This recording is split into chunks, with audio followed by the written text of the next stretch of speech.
आपण मिरजमधील म्हैसाळवेस परिसरामध्ये आहोत. या म्हैसाळवेस परिसरामध्ये आपण पाठीमागं पाहू शकताय, इथं सिद्धार्थ विहार आहे आणि या विहारामध्येच अंगणवाडी क्रमांक 78 या ठिकाणी भरते. आणि याच्या बाजूला जो परिसर तुम्ही पाहताय त्याच्या बाजूलाच पाठीमाग आहे तो वैरण बाजार आहे. अनेक वर्षांपासून या ठिकाणी हा वैरण बाजार भरतोय. पूर्णपणे मोकळं मैदान आहे आणि हा जो परिसर आता या मोकळ जनावरं ही जी बसलेली दिसत आहेत, हा परिसर आहे तो थोडा उताराला आहे, उथळ आहे आणि त्यामुळे पावसाळ्यामध्ये तिकडचं सगळं पाणी या ठिकाणी या परिसरामध्ये या भागामध्ये साचलं जात आहे. अगदी गुडघ्याच्या वरती या ठिकाणी पाणी असतं आणि इथं जे लहान लहान मुलं या अंगणवाडीमध्ये शिकायला येत आहेत त्यांचा येण्या जाण्याचं मात्र मोठं या ठिकाणी त्यांना त्रास होते.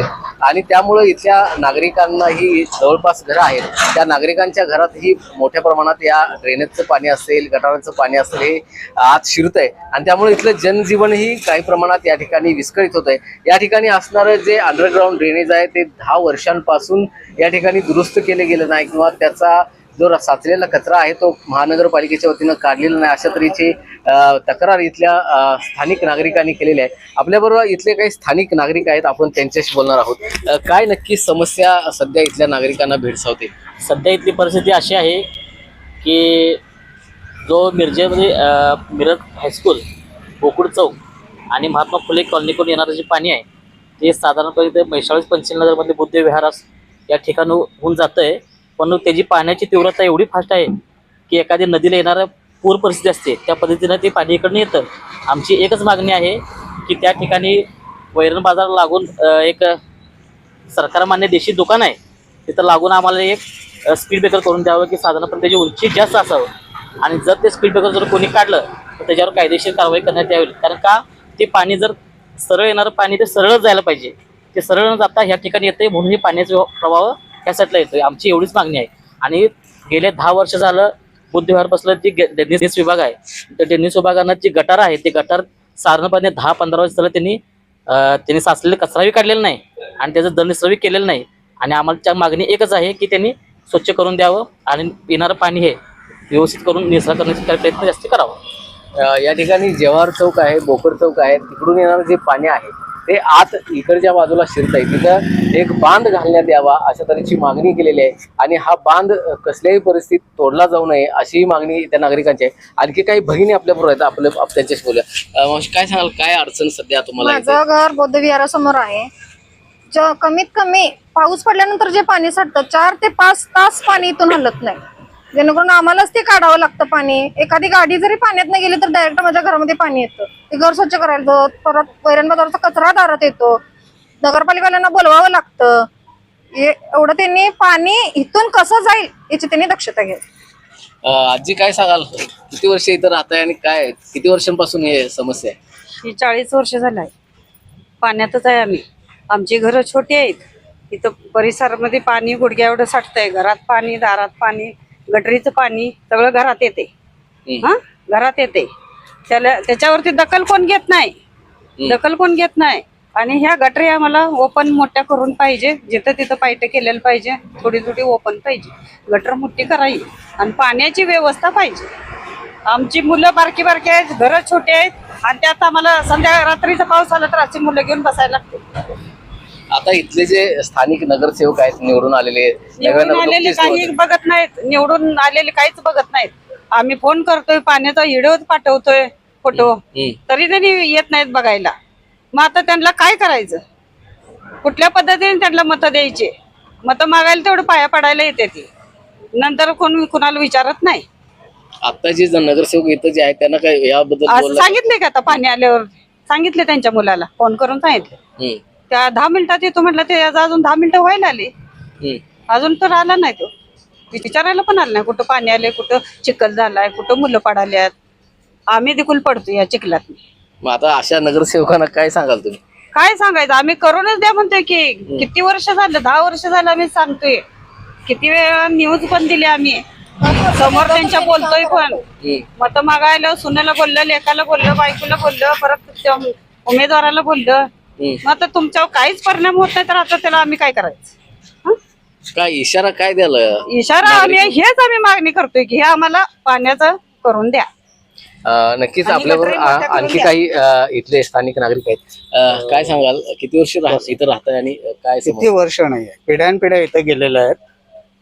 लोकांना फक्त इतकंच सांगायचं आहे की जुजबी स्वरूपाचं काही नको आहे, याच्याबद्दल तुम्ही काहीतरी ठोस करा. पिढ्यानपिढ्या आम्ही राडीमध्ये आयुष्य काढायचं आहे का?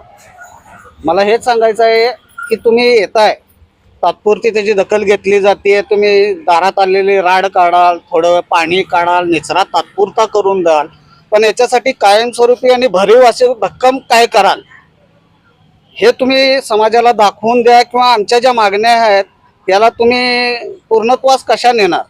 पिढ्यानपिढ्या 4 महिने तुम्ही येणार, जुजबी स्वरूपाचं काम करून त्यातून आम्हाला थोड्या वेळासाठी बाजूला कराल, पण याचा कायमचा बंदोबस्त काय होईल याच्याकडे लक्ष देणं महानगरपालिकेनं गरजेचं आहे. कारण हे एक पिढीचं नाही आहे, पिढी जात होत आलेलं आहे. गटारीचं पाणी, सांडपाणी, घाणेरडपण हे सगळं आमच्या नशिबाला 12 महिने नव्हे भोगावंच लागतंय. हे पिढ्यानपिढ्या बघितलेलं आहे. आज माझं वय 45 आहे, अनेक वर्ष हेच भोगत आलोय, आणि याच्यासाठी ठोस पावलं अशी काय महानगरपालिकेनं उचलली आहेत ते इथल्या समाजाला कळू दे, इतकीच मागणी. तुम्ही सांगताय की 45 वर्ष तुमचं वय आहे, पिढ्यानपिढ्या ही समस्या आतापर्यंत चालत आली. आतापर्यंतचे जे काही नगरसेवक झाले तुमच्या प्रभागासाठी, वार्डासाठी, त्यांनी आतापर्यंत या संदर्भात दुर्लक्ष केलं. करतात. मी तेच विचार सांगतोय तुम्हाला, येऊन जुजबी नको आहे, तर याच्याबद्दल ठोस कायमस्वरूपी काय बंदोबस्त करता येईल याच्याकडे तुमचं लक्ष जातंय का हे बघा, हे महत्वाचं आहे. नक्कीच या समस्येबाबत जुजबी कारवाई नको आहे, ठोस कारवाई याबाबत झाली पाहिजे अशा तऱ्हेची मागणी नागरिकांमध्ये होते. आपल्याबरोबर वंचित बहुजन आघाडीचे पदाधिकारी आहेत रोहित कांबळे, आपण त्यांच्याशी बोलूया. काय सांगाल? जय भीम जय शिवराय. सांगली मिरज कुपवाड महानगरपालिका प्रभाग क्रमांक 5 पंचशील नगर गेले 10-15 वर्ष झाले पाण्याचा जो निचरा होतोय त्याच्याकडं महापालिकेचं पूर्णपणे दुर्लक्ष आहे. आणि काही प्रमाणामध्ये आम्ही इथल्या नागरिकांनी विचारलं तर त्यांनी सांगितलं की साहेब इथं 10-15 वर्ष झाले या गोष्टीचा आम्हाला त्रास होत आहे. आणि जे चिखलाचं जे आहे, जे चिखलाचं साम्राज्य असू दे, त्याच्यामुळे ढासा किंवा इथं अंगणवाडी परिसरामध्ये जी लहान मुलं येतात त्यांनाही त्याचा त्रास होते.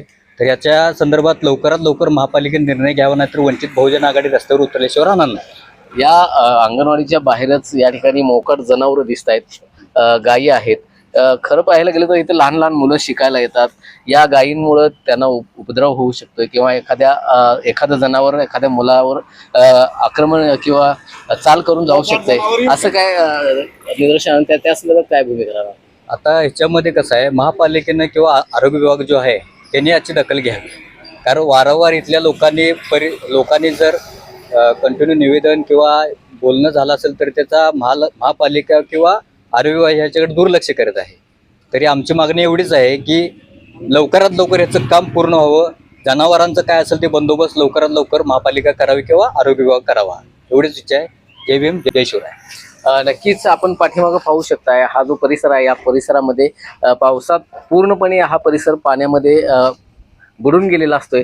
आत्ता परिस्थिती पाहिली तर काल 2 दिवसांपूर्वी पडलेल्या अवकाळी पावसामुळे ही या ठिकाणी पूरसदृश्य परिस्थिती निर्माण झालेली होती.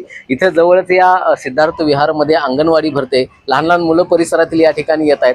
आणि आपण अंगणवाडीच्या बाहेरच हे पाहू शकतोय, या ठिकाणी मोकाट जनावर मोठ्या प्रमाणात बसलेले आहेत, गायी आहेत, बैल आहेत. आणि या लहान लहान मुलांवर हे मोकाट जनावर अटॅक करू शकतात, तीही भीती इथल्या नागरिकांना आहे. त्यामुळं इथल्या परिसरातील नागरिकांच्या बाबत किंवा या पाण्याबाबत जी कारवाई महानगरपालिकेकडून अपेक्षित आहे ती जुजबी नको आहे, तात्पुरती नको आहे, तर कायमस्वरूपी आणि ठोस कारवाई या ठिकाणी झाली पाहिजे. ठोस असं काम या ठिकाणी झालं पाहिजे. गेले 15 वर्ष जर इथल्या अंडरग्राऊंड ड्रेनेजची स्वच्छता होत नसेल, इथला कचरा जर काढला जात नसेल, तर नागरिक एवढ्यात ताफणं किंवा त्यांच्यामध्ये खऱ्या अर्थानं चीड निर्माण होणं साहजिकच आहे. आणि लवकरात लवकर महानगरपालिकेनं या ठिकाणी लक्ष घालून या संदर्भामध्ये कारवाई करावी अशा तऱ्हेची मागणी केली आहे. अन्यथा इथून पुढच्या काळामध्ये तीव्र आंदोलन करण्याचा इशारा वंचित बहुजन आघाडीनं दिला आहे. मोहन राजमाने, नवराष्ट्र न्यूज, सांगली.